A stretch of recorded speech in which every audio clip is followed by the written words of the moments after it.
The ship descended slowly through Zyphora's sky, its sleek metal surface glinting under the twin suns. Below, the capital city stretched in layers of silver and glass, towers rising high and bridges connecting them like veins across the sky. Ethan's heart beat faster with every passing second. He had never imagined returning to this world after the rescue of Princess Lyra. Back then, he had been just a human, caught in circumstances far beyond his understanding. Now, he was walking into the palace to meet the sovereign, the ruler who commanded the respect of a civilization unlike any other. Ethan gripped the railing of his small landing pod, feeling the hum of the engine beneath his hands. Around him, the crew of Zyphoran escorts moved with precise steps, their faces calm but alert. Humans were considered fragile, unpredictable, and impulsive by most Zyphorans, and Ethan had learned long ago how thin the line was between admiration and skepticism in their eyes. Yet he had saved Princess Lyra once, and that act, reckless as it might have seemed to them, had earned him this rare audience. The landing pad shimmered as the ship touched down. Bright lights reflected off his pod, creating a halo around him. The city was alive with movement even at this hour. Aircars zipped between towers, and holographic displays flashed messages and announcements. It was a world that thrived on order and precision, a world where deviation was rarely tolerated. And now, a human walked among them. The escorts guided him through the palace gates. Massive walls of polished crystal rose on either side, engraved with patterns that seemed to shift when observed from different angles. Ethan had never seen anything so intricate, so alive in its design. A quiet awe settled over him, though he forced himself to walk steadily, aware that every step would be scrutinized. Zyphorans valued composure, and a misstep, literal or figurative, could define a human's reputation before a word was spoken. As they moved through the marble halls, Ethan's mind wandered briefly to Lyra. She had always been brave, clever, and compassionate, a combination that had earned her the love of her people and the envy of her rivals. He had only known her in danger, under fire from pirates who had thought the Zyphorans' defenses impenetrable. That night, he had acted without a second thought, diving into chaos to save her life. Now here he was, meeting the sovereign who had watched from afar, deciding whether humanity was worthy of recognition or merely tolerated. The main hall opened before them like a cavern of light. Crystalline chandeliers floated in the air, casting a kaleidoscope of colors over the polished floor. Hundreds of Zyphoran nobles, advisors, and dignitaries were already present. Their faces were expressions of curiosity, thinly veiled doubt, and in some cases, subtle amusement. Humans were still a novelty here. Some had come expecting an awkward, panicked creature, unfit for the elegance and complexity of this society. Ethan straightened his posture, letting a quiet confidence settle over him. He had survived pirates, traveled across galaxies, and faced beings who had powers far beyond human capability. He could face a roomful of skeptical aliens. A hush fell as he stepped forward. The sovereign had not yet revealed themselves, but the presence of power was palpable. From the center of the hall, a soft, resonant voice echoed, welcoming Ethan. It was measured, careful, and full of authority. "Ethan of Earth," the voice said, "you have been long awaited." Their eyes were sharp, intelligent, and filled with centuries of experience. Ethan felt a mixture of awe and nervousness, but he reminded himself that he had faced dangers far greater than a royal audience. "You saved my daughter," the sovereign said, their tone neither approving nor dismissive. "And yet, I know nothing of the human who dared to act where caution was valued above all else. Intelligence, wisdom, and understanding are what sustain civilizations. Tell me, Ethan, what makes your species worthy of recognition among us?" Yet Ethan knew that human strength lay not just in physical skill, but in adaptability, creativity, and empathy, the very traits the sovereign might be testing. "Humans are flexible," Ethan said finally. "We can adapt when situations change. We can see possibilities that rigid systems overlook, and we care about more than rules, we care about people. That's how I survived the pirates and kept Princess Lyra safe. I didn't just follow procedure, I thought, and I acted with her life in mind." "You speak well," the sovereign said. "Yet words alone do not prove worth. You will be observed, Ethan. Your actions here in this world will speak louder than any claim you make." She looked at Ethan with gratitude and warmth, her voice soft but firm. "He saved me," she said, "and I trust him with my life. His presence here is not a risk. It is a reminder of what humans can achieve when courage and heart guide their choices." You will meet advisors, scholars, and strategists. Let us see if your mind and spirit are as capable as your hands." Yet amidst all this grandeur, Ethan reminded himself that the true challenge was not the palace itself, but proving humanity's worth. In the evenings, he observed the palace from the windows. The city below glimmered like a web of light, alive with movement and energy. He thought of Earth, of the people he had left behind, of the smallness of humanity in comparison to this advanced civilization. And yet he felt a quiet pride. Humans were not the fastest, the strongest, or the most technologically advanced, but they were persistent, creative, and fearless when necessary. That was strength in its own way. Over the next few days, Ethan met with various advisors and officials. They tested his reasoning, his logic, and his ability to navigate complex social scenarios. Xiphorans were skilled in technology, diplomacy, and strategy, but their thinking was often linear, bound by centuries of tradition. Ethan's human perspective, flexible, intuitive, and unexpected, proved both frustrating and fascinating to them. He solved problems they had considered unsolvable, offered solutions they had not imagined, and demonstrated empathy in ways that machines and algorithms could never replicate. Princess Lyra often accompanied him during these sessions, her presence a quiet support. Together, they reminded the court that courage and intellect, when combined with compassion, could challenge assumptions and reshape expectations. One evening, Ethan found himself in the palace gardens, walking alongside Lyra under the twin moons. The soft glow reflected off the crystalline leaves, creating a serene landscape far different from the intensity of the council chambers. "Do you ever worry," Lyra asked quietly, "that they will never accept you fully, that they will always see you as just a human?" "We don't have to be like them. We just have to show that we belong in our own way." The journey to Xiphora had not been about recognition or honor. It had been about proving, through action and character, that humans were more than their perceived limitations. Every step, every decision, every conversation was a chance to demonstrate that courage, ingenuity, and heart could bridge worlds.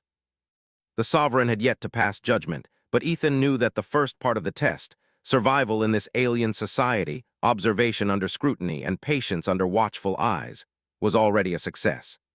Humans had a way of surprising others, even those who had studied them for years, and Ethan intended to make sure that no one in Xiphora forgot it. As the first week in the palace drew to a close, Ethan stood by a window overlooking the capital once more. The city shimmered, alive and vibrant, and he felt the quiet thrill of anticipation. The real challenges were yet to come, but he was ready. Humans had never been the predictable ones, and that unpredictability, coupled with courage and heart, was exactly what made them extraordinary. And in that moment, Ethan knew one thing for certain. Xiphora was about to witness a side of humanity it had never seen before. The palace had grown quieter since Ethan's arrival. The initial curiosity of the court had shifted into a tense observation. Xiphoran advisors and nobles whispered in hushed tones, evaluating every gesture, every word, and every expression of the human who had dared to act where caution ruled.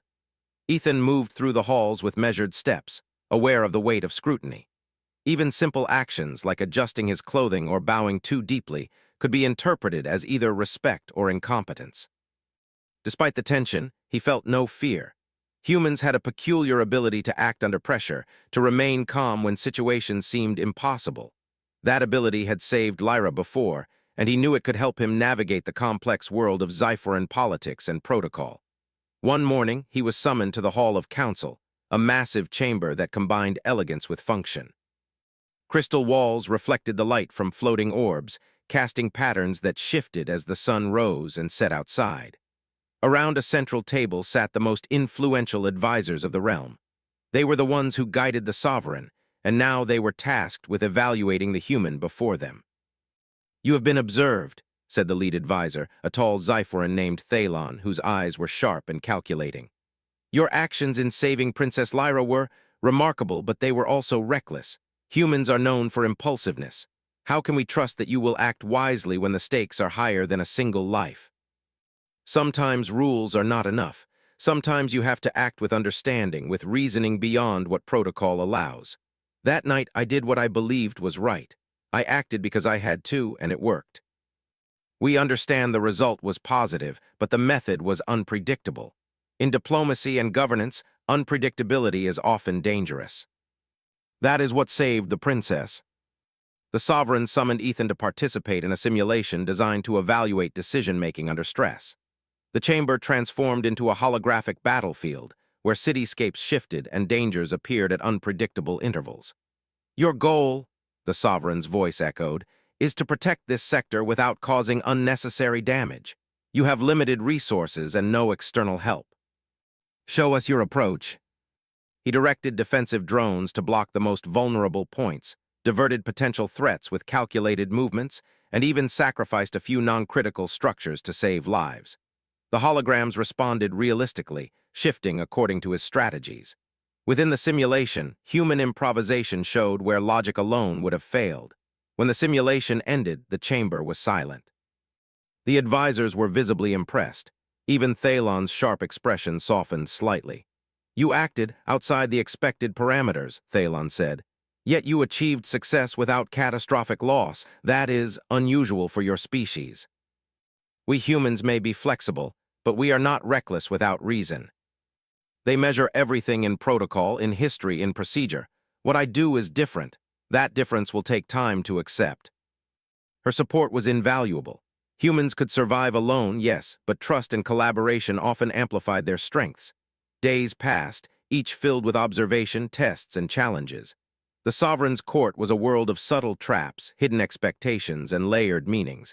Ethan found himself deciphering not only tasks, but also the intentions behind them.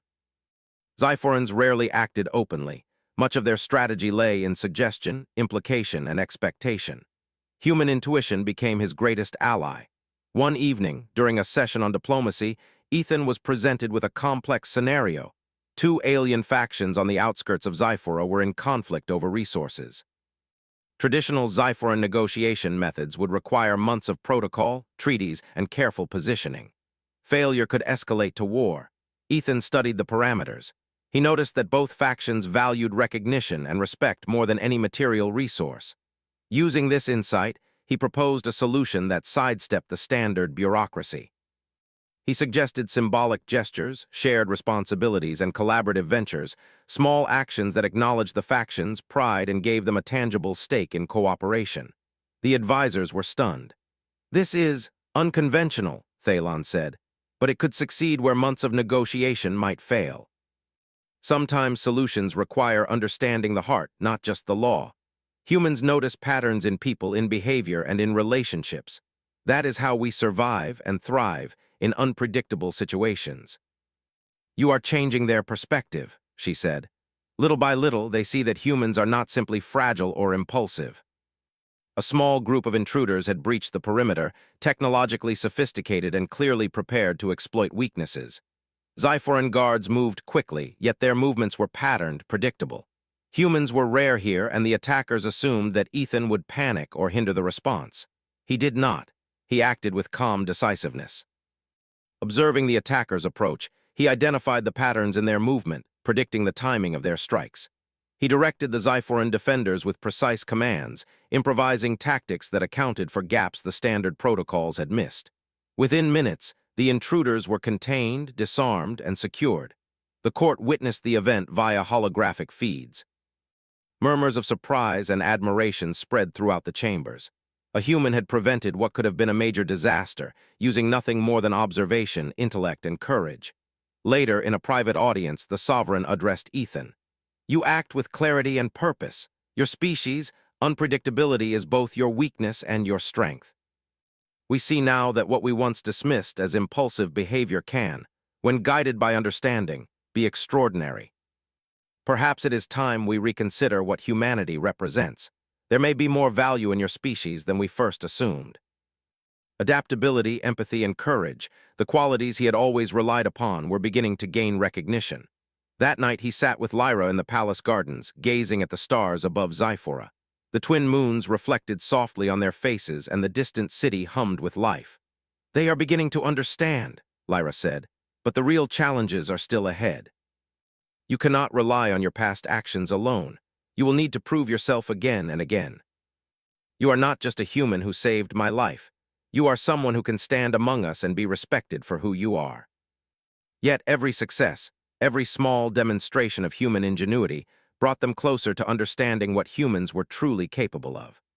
As he looked out over the city, Ethan realized that his journey on Zyphora was no longer just about survival or recognition.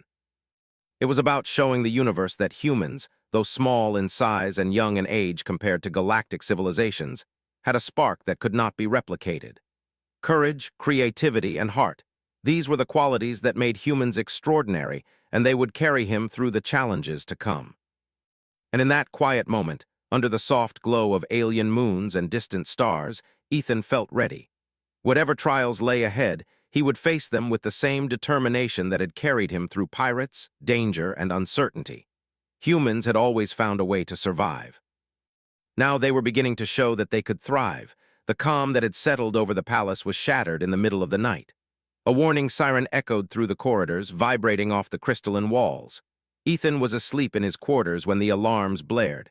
He sprang to his feet, instincts honed from his past experiences kicking in. Something was wrong. This was not a test or simulation. This was real. The palace security systems, normally flawless, were struggling. Sensors indicated an unauthorized breach on the lower levels of the palace. The attackers were advanced, moving quickly, exploiting blind spots in the automated defenses. Ethan knew immediately that this was more than just an attempted theft. The patterns suggested strategic intent. Someone wanted the princess. He raced through the halls, joining the nearest squad of Zyphoran guards. They were professional, disciplined, and well-trained, but they relied heavily on protocol and calculated movements. Humans, however, were unpredictable. Ethan assessed the situation at a glance. The intruders were exploiting rules and patterns, striking where the guards would least expect. "Follow my lead," he said, his voice calm but firm. "Don't just react, predict. Move where they won't expect you." Humans rarely commanded respect through logic alone, but Ethan had already earned a measure of credibility through the tests and simulations. Slowly, they fell in line, trusting his instincts over routine. The first intruder appeared around a corner, a tall figure in black armor, moving silently, a weapon glinting in the dim light. The guard in front froze, unsure of what to do. Ethan stepped forward and threw a small device he had grabbed from his pack. It emitted a blinding flash of light and a sharp sound, disorienting the intruder just enough for the guards to incapacitate him. "Keep moving," Ethan shouted. "They are coming from multiple points. We need to protect the princess first." He had explored the palace enough in the previous weeks to know its layouts and its weaknesses. He directed squads to cover exits, intercept the attackers, and evacuate civilians from danger zones. Where Zyphoran defenses relied on automated responses, he introduced flexibility, decisions made on instinct and immediate observation. In the command room, the palace's security officers tried to track the intruders on holographic screens. Ethan moved in, pointing out patterns they had missed, suggesting alternative strategies and coordinating teams in real time. "They are heading toward the east wing," he said. "Split into 2 units. One block the stairs, the other cover the hallways. Don't engage directly until I signal. It's a trap." She had faith in Ethan, but seeing him navigate the chaos of battle was both terrifying and awe-inspiring. He moved with precision, analyzing every movement, calculating probabilities, and making split-second decisions that saved lives. The intruders adapted, changing their strategies in response to Ethan's moves. They were skilled, trained, and ruthless, yet Ethan's adaptability matched theirs. Where they sought predictable patterns, he created unpredictability. He set traps, misled their sensors, and even used the palace's environment against them, redirecting lighting, using reflective surfaces, and creating auditory distractions. Hours seemed to pass in minutes. Ethan moved from one point to another, always observing, always adapting. The palace was alive with the sounds of alarms, shouts, and the clashing of weapons. Civilians were safe, guards were holding positions, and the intruders were growing frustrated. They had expected an easy target, a fragile human, ill-prepared for the challenge. Instead, they were facing someone who thought faster than they could act, whose understanding of both human and alien psychology gave him a decisive edge. Finally, the attackers converged on the east wing, the direction Ethan had anticipated. He positioned himself strategically, using a combination of defensive drones and manual intervention. When the first intruder appeared at the corridor's entrance, Ethan intercepted him with a swift, precise maneuver, disabling the weapon and using the attacker's own momentum against him. The guards quickly neutralized the rest, following Ethan's coordination. By dawn, the palace was secure. The intruders had been captured or fled, and the damage was minimal. Guards and civilians alike looked to Ethan with a mixture of relief, respect, and astonishment. Xiphorans had seen many threats in their long history, but rarely had they witnessed a single individual orchestrate such an effective response under pressure. The Sovereign appeared shortly after the crisis, their presence commanding immediate silence. They surveyed the situation, their gaze settling on Ethan. "You acted decisively," they said. "Where our systems faltered, you provided solutions. Where our soldiers hesitated, you directed them. This is beyond what we expected from your species. We act, we adapt, and we protect when it matters most." "You saved more than just my life this time," she said. "You saved all of them, the palace, the people, the future. I am proud of you." Courage without cause was meaningless, but courage with responsibility, that was humanity at its best. The aftermath of the attack brought a new perspective among the advisors and guards. Whispers that had been skeptical became conversations filled with curiosity and respect. They had long studied humans as a fragile species, entertaining the notion that unpredictability was weakness. Now they had witnessed firsthand that unpredictability, when guided by intelligence and courage, was formidable. Ethan spent the following days debriefing with security teams and advisors. He suggested improvements to the palace's defensive protocols, integrating flexibility alongside existing procedures. Xiphorans were accustomed to rigid systems, but even they could see the merit in adapting methods that allowed for creativity and initiative. During a council meeting, the lead advisor, Thalon, spoke with unusual hesitation. "Your actions have changed our perspective," he said. "We believed humans were fragile, impulsive, and limited.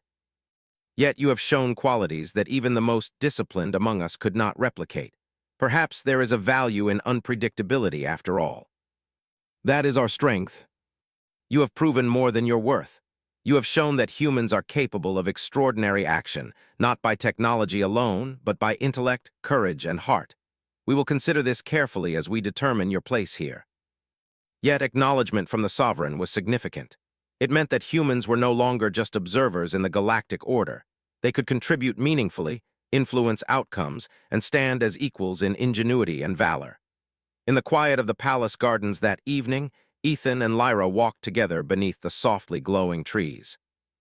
The events of the night lingered in their minds, a mixture of relief and reflection. "They will not forget this," Lyra said softly. "What you did tonight, saving the palace and everyone in it, changes everything. Humans will be seen differently from now on. Humans survive because we act when it matters, because we adapt, and because we care about more than rules. That's all. And perhaps this is only the beginning. This was only the first true test of human capability in the complex world of Xiphora.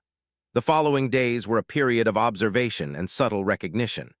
Advisors and nobles began to consult him for advice, not only on security matters, but also on strategy, problem-solving, and negotiation. His human perspective, once dismissed, was now sought after. And with each contribution, Ethan saw the gradual transformation in perception. A species once underestimated was beginning to earn respect through courage, intelligence, and action. Through it all, Ethan remained humble. He did not seek glory or reward. He acted because it was necessary. Yet the impact of his actions could not be ignored. Humans, he realized, had a place among the stars, not merely as observers or curiosities, but as capable, adaptable, and courageous beings who could shape the future in ways that even the most advanced civilizations might not anticipate. As the twin moons rose again over the palace gardens, Ethan felt a quiet resolve. The threat of the intruders had passed, but the greater journey was only beginning. The court, the sovereign, and the galaxy at large would continue to test him, and humanity, but he was ready. Humans had always survived. Now they were proving that they could thrive, and in that soft glow of alien light, Ethan knew with certainty that the story of humans on Xiphora was far from over. The universe had witnessed courage, ingenuity, and heart, and it would never underestimate humans again. The palace had settled into an uneasy calm after the attempted attack. Though the intruders had been captured, the ripple effects of their assault reached every corner of Xiphora's capital. Advisors debated strategies for future protection, nobles whispered concerns about political stability, and even the sovereign remained unusually pensive. Ethan knew that the real test was not over. The events of the previous night had shifted attention toward him, and the court's scrutiny had become sharper, more intense. He spent the morning in the council chambers, reviewing reports on the intruders and evaluating the palace's defensive weaknesses. The Xiphorans were meticulous, obsessed with perfection, yet rigidity had almost cost them dearly. Ethan suggested minor modifications, flexible response protocols, human-style improvisation drills, and redundancy in critical systems. His ideas were met with surprise and some resistance. Change was slow in a civilization built on centuries of tradition. "You expect us to abandon tried-and-true methods?" one advisor asked, his tone sharp. "Your suggestions are reckless. Humans do not understand our systems fully. We cannot take such risks." "I am suggesting an enhancement. The rules and traditions you follow are strong, but inflexible. Sometimes strength lies in adaptation, not just procedure. If we combine what works with new approaches, the results will be stronger than either method alone." Ethan's ability to see the weaknesses and opportunities in a complex system was uniquely human. Unlike machines or rigid algorithms, he could anticipate reactions, predict errors, and create solutions in real time. Later that day, Princess Lyra found him walking along a terrace overlooking the city.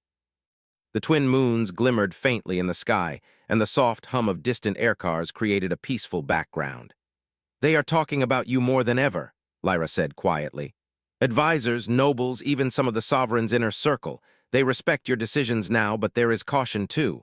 They watch your every move. They have lived for centuries, guided by systems that rarely fail. A human entering their world is a disruption. They will take time to trust, even when it is deserved. I didn't do anything extraordinary. I just used what we have always relied upon: intelligence, observation, and courage." A faction from the neighboring systems had learned of the attack on the palace and saw an opportunity to manipulate the situation. They spread misinformation, suggesting that the sovereign was weak, the palace vulnerable, and that human involvement was reckless. Political tensions, always simmering beneath the surface, threatened to boil over. Ethan's mind raced. This was no longer just about security. It was about diplomacy, perception, and influence. The attackers outside were gone, but inside, human ingenuity would be tested in subtler ways. "They are trying to divide the court," he said. "We need to act before misinformation spreads further. Strategy and clarity are our weapons now, not strength alone." The council convened the next day in a large hall, where holographic projections displayed detailed timelines, security logs, and analysis of the attackers' strategies. Ethan explained the events, step by step, highlighting how human adaptability had been crucial to their success. "This human," an advisor began skeptically, "acted outside standard protocol. That is unusual and dangerous. Why should we trust this approach?" "Ethan's methods saved lives. The palace remains secure and our people are safe. That is the proof we need, not speculation but results." Humans had proven not just bravery, but intelligence, foresight, and the ability to influence complex systems positively. By the afternoon, the court's perception had shifted further. Advisors sought Ethan's counsel on additional matters, curious about how human reasoning might apply to diplomacy, logistics, and even cultural negotiations. What had begun as skepticism was evolving into cautious respect. Humans, it seemed, were capable of contributions far beyond what the Xiphorans had anticipated. Yet not all were convinced. A faction within the court continued to spread subtle doubts. They feared reliance on human insight, worried that adaptability could lead to chaos if misunderstood. Ethan understood their concern. It was rooted in centuries of rigid practice, but he also knew that fear should not block progress. He met privately with the sovereign later that evening. The ruler's presence was calm but commanding, radiating centuries of experience and judgment. "You are changing them," the sovereign said. "Some resist, some follow cautiously, but your influence is undeniable. Humans are seen now not as fragile curiosities, but as potential partners. That is rare. Many species act with strength or calculation alone. You combine both, and in that combination lies your value." Humans, once underestimated, were becoming a respected presence in Xiphora. The next days were filled with a series of complex challenges. Misinformation continued to circulate, requiring careful navigation of court politics. Ethan worked alongside Lyra, presenting clear evidence, mediating discussions, and proposing solutions that balanced tradition with innovation. At one point, a minor revolt broke out in a neighboring district, fueled by rumors of the palace's vulnerability. The council considered sending troops immediately, but Ethan suggested a different approach: diplomacy, negotiation, and visible demonstrations of stability. He coordinated a human-style approach, combining direct communication with strategic displays of strength. Within hours, the revolt subsided peacefully. The district's leaders persuaded that the palace remained secure, and that intervention was measured rather than impulsive. The advisors were astonished. A human had prevented conflict without bloodshed, using reasoning, empathy, and observation. Even the skeptical faction had to admit the effectiveness of his approach. In a private moment, Lyra approached Ethan in the palace gardens. "You have done more than survive here," she said. "You've influenced decisions, calmed fears, and shown that humans can think differently, not just act bravely, but guide wisely. We do not always follow the expected path, but that does not mean we fail. Our strength is in how we respond, not just in what we can endure. Humans do not shrink from challenges, they meet them, and sometimes we change the rules along the way. The palace is secure, the court is influenced, and even our skeptics have begun to recognize your value. Humans are unpredictable, yes, but that unpredictability has proven useful.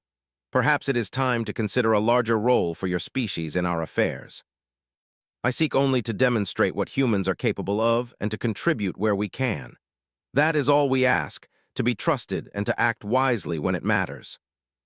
I will recommend to the Council that humans be recognized not merely as visitors or curiosities, but as valuable allies.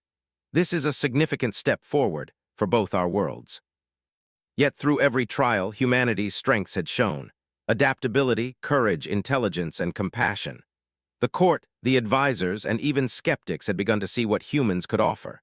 As the twin moons rose over the palace gardens, Ethan walked with Lyra once more. The events of the past days had reshaped perceptions, solidified trust, and demonstrated that humans were more than their physical limitations. They were capable of influencing outcomes, protecting lives, and guiding decisions through insight and courage.